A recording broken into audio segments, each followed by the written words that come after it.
Moses joining me on the desk. Now, today was such a big day for bantam players in Western Canada. The thing is, though, especially right here in the border city. Yeah, no kidding. WHL held their bantam draft. No shortage of talent from our home that was selected. Of course, we'll talk about the first player chosen, Captain Jansen Leslie, who was selected 15th overall by the Everett Silvertips. Now, Leslie collected 15 goals and 40 points in 30 regular season games. Next up, Kobe Moore, the gritty forward, was selected 20th overall by the three-time Eastern Conference champion Edmonton Oil Kings. Now, Moore averaged over 2 points a game during that season, collecting 63 points in just 26 games. Now, surprisingly, Zane Franklin slipped all the way to the second round, chosen by the Lethbridge Hurricanes with the 43rd pick. Franklin led the Heat with 89 points, adding 27 more in the playoffs. Now, Everett wasn't done as they pick up another Heat player, Bryce Kindop, with the 49th pick. Kindop led the playoffs with 16 goals. Now, other notable Heat players selected: forward Chase Stevenson, selected by Moose Jaw, defenseman Ryan Schottler, drafted by Prince George, and Logan Gainey and Dane Dow, where they were selected by the Kamloops Blazers. 8 kids from the Universal Heat got drafted in 2014 as opposed to the 6 from 2013. A big jump, and of course this man, his son, Gail Clegg, got drafted 6th overall last year. I'm joined by Jason Clegg, of course former Universal Heat coach, as well as a member of the WHL alum. You spent 2 seasons with the Red Deer Rebels, and I kind of want to get to this first. You had Jansen Leslie, a defenseman picked by the Everett Silvertips. Big coup for them, picking up a young guy like him. Where does he fit, and how can he develop in terms of their system? Well, I think they did get themselves a great player there. You know, Jansen's a tremendous work ethic, tremendous character. You know, he's got a big frame and moves well for a big guy, and you know, I think just his overall compete level is what sets him apart from maybe some of the other defensemen in this class. A kid that, you know, is going to put the work in to become better, and is going to develop into a guy that's not a lot of fun to play against. So, you know, he's the type of defenseman I think that'll, you know, be a guy that you want to have out against the other team's top line, you know, as he matures. And you know, I just knowing the kid, he's going to put the work in to become better. Okay, and we'll get to, I guess, the second kid from Lloydminster that got picked from the Universal Heat, and that's Kobe Moore. And it seems the Oil Kings like their players in and around this area. Brendan Back, Andrew Kep being 2 of them. Where does Mr. Moore fit into this whole situation? Well, yeah, certainly they've had a flavor for the kids around here. You know, I guess they probably see a lot of these guys in and around Edmonton. You know, Kobe's you know, a player that can, you know, he's kind of a dual threat. You know, he's a big guy that plays physical, is a strong skater, but he's got, you know, a soft touch in terms of his skill set. Sees the ice very well, and he's a guy that can play the game a lot of different ways. So certainly a player that, you know, I think will be a productive junior player for sure. And you're looking at some of the other kids. You got a 47 goal man. You take a look at the list of kids that have actually gone through the draft. We mentioned 8. 43rd overall to the Lethbridge Hurricanes. 47 goals in the Bantam Hockey League in Alberta. Steal for Lethbridge?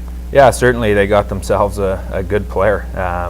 You know, I think a lot of people would have expected Zane to go higher than he did, but you know, I don't think it's really a matter of how high you get picked.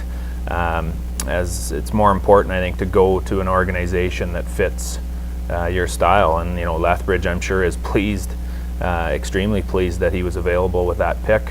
You know, he's a guy that is going to get better as well. You know, none of these kids are done developing. So you know, I think they've got themselves a tremendous talent there. Some of the list of names that have gone later in this draft, like I said, last year you had 5 in the top 100.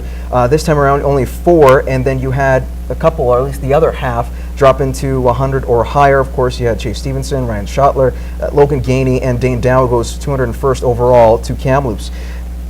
What is the issue? I wouldn't say the issue, but what seems to be the difference from last year to this year, seeing a lot of the Alberta kids drop, as opposed to last year where a lot of those top kids, or top end kids, were from the Alberta Major Bantam League? Each draft has its own identity. You go 2 years back, BC was extremely strong in the 97 group and dominated probably the first 2 rounds of the draft.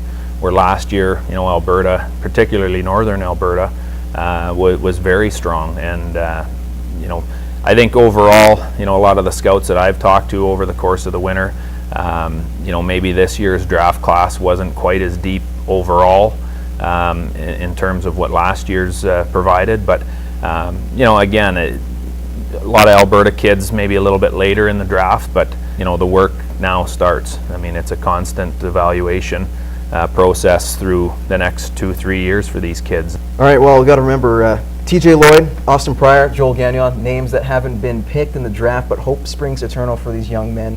They have plenty of time to grow and maybe impress some of those WHL scouts. Speaking of impressing, thank you so much, Jason, for coming on and talking hockey and just kind of dissecting the WHL draft. Yeah, no, my pleasure. After starting the season with a loss and a draw, the young Wheatland Xtreme were looking for their first win of the year against those Vermilion Roar. Now, in the first, Xtreme killing a 5-minute major, and the Roar take advantage. Keegan Bowman left untouched and rips it home to make this game a 1-0 lead. Now later, Bowman again off the wall. The score is second of the game, giving his team, the Roar, a 2-1 edge. Now on a 5-on-3, Bowman comes out from behind, makes a nice spin move and scores. 3-1 Vermilion. 4-1 now with over 2 to go in the first. Brandon Peterson with a fake before driving to the net, cutting the deficit in half. However, it was all Roar from there, scoring 8 unanswered as they go on to destroy the Xtreme 14-5. Vermilion, led by their captain Keegan Bowman, who lit the lamp 5 times. Now, after the game, head coach Grant Murray talked about his team's inability to stay out of the box. Well, just penalties killed us again. It seems to be a problem we've been having, and if we don't fix that problem with the penalties, it's going to be a long season for us. And their power play was on fire. I think they scored 5 or 6 of them on the power play. It's just us giving them too many opportunities. Now, round 1 of the Stanley Cup playoffs are in the books, and there's no rest as the semis kick off tonight. As for the sports department's picks, Nairman Issa updates us on who's leading the pack and who we have for round 2. All right, so this is how it works. You get 1 point for every series that you guess correctly, plus another point for how many games you got it right. So first place, Moses. He gets 7 series correctly, with 1 of them in the right amount of games, so he has 8 points. In second place is Matt with 7 points. I'm in third place with 6 points. And Kyle is in fourth with 4 points. All right, so in the West, we have the Chicago Blackhawks taking on the Minnesota Wild. I think this one's going to be a sweep. I have the Hawks in 4. Just like last year, we're going to go Blackhawks over the Wild in 5. This one should be simple. I like the defending Stanley Cup champions, the Chicago Blackhawks, in 6 games. Don't think Minnesota has much of a chance in this one. Blackhawks in 5. We have the Los Angeles Kings and the Anaheim Ducks. I think this one will go 7. I have Kings in 7. Oh, hi there. Yeah. The big smile, you ask? Well, I think you'd have the smile like this, too, if your team came back from a 3-0 deficit. So I guess with that being said, the Kings and the Ducks, we'll take the Kings in 6. Well, why not keep on rolling? Jonathan Quick playing very well. LA in 6. To me, this was the hardest one to pick, but I'm going with the Kings. They're playing well, and they're going to keep rolling in 6. Montreal Canadiens, Boston Bruins. I have the Habs in 6. I'm going to take Boston in 6. Boston Bruins in 7 games. I see the Bruins getting by the Habs in 6.